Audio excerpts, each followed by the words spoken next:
अल्हम्दुलिल्लाहि रब्बिल आलमीन अस्सलातु वस्सलामु अला सय्यिदिल मुरसलीन अम्मा बाद फ़अऊज़ु बिल्लाहि मिनश शैतानिर रजीम बिस्मिल्लाहिर रहमानिर रहीम। हम सब जानते हैं कि एक दिन हमें इस दुनिया से जाना है, सब कुछ यहीं रह जाएगा, सिर्फ हम और हमारा ईमान कब्र में उतरेगा।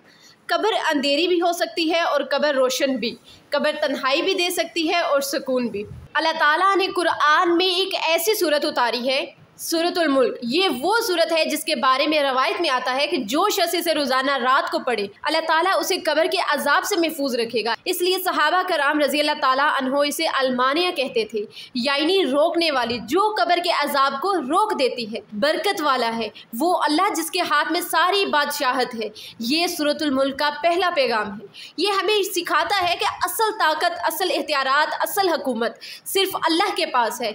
जब बंदा कब्र में अकेला होगा तो कोई बादशाह, कोई दोस्त, कोई रिश्तेदार, ना शोहर, ना बहन, ना भाई, उसके साथ कोई भी नहीं होगा, सिर्फ अल्लाह का कलाम साथ होगा। फिर इस सूरत में अल्लाह ताला फरमाते हैं कि मैंने मौत और ज़िंदगी को इसलिए पैदा किया ताकि तुम आजमाए जाओ, तुम में से कौन बेहतर अमाल लेकर आएगा। यानी ये दुनिया खेल तमाशा नहीं है बल्कि एक इम्तिहान है, और कब्र वो जगह है जहाँ सबसे पहला नतीजा शुरू होगा। अब सोचने की बात यह है कि हम अपनी ज़िंदगी किस तरह गुजार रहे हैं। क्या हम इस इम्तिहान में पास हो रहे हैं या फेल? क्या हमने अल्लाह को अपना मालिक मानकर उसकी इताअत की, या दुनिया के पीछे हम लोग भागते रहे? हम सब जानते हैं कि दुनिया जो है ये फ़ानी है, हम लोग फिर भी दौलत के पीछे भाग रहे हैं। हम लोग भाग रहे हैं हम प्रॉपर्टी बना लें, हम भाग रहे हैं कि हम अपनी औलाद के लिए कुछ कर लें। भाई अगर औलाद के लिए कुछ करना है तो उन्हें अपने लिए इसाले सवाब का ज़रिया बनाओ, ना कि फितने का ज़रिया। कब्र में अगर अपना दोस्त चाहते हो तो इस सूरत को तर्जमे के साथ पढ़ो। ये सूरत सिर्फ पढ़ने के लिए नहीं बल्कि समझने के लिए भी है।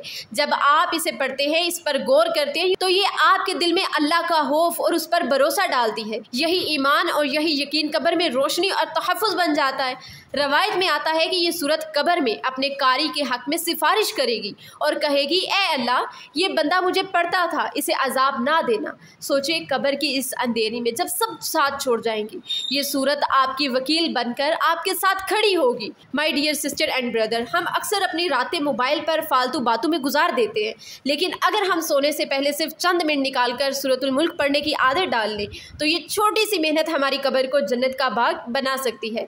याद रखें, कब्र अंधेरी है मगर कुरान उस अंधेरी को रोशनी में बदल सकता है। कब्र तन्हाई है मगर कुरान उस तन्हाई को दोस्ती में बदल सकता है। कब्र सवालात की जगह है मगर कुरान वो जवाब सिखा देता है जिससे बंदा कामयाब होता है।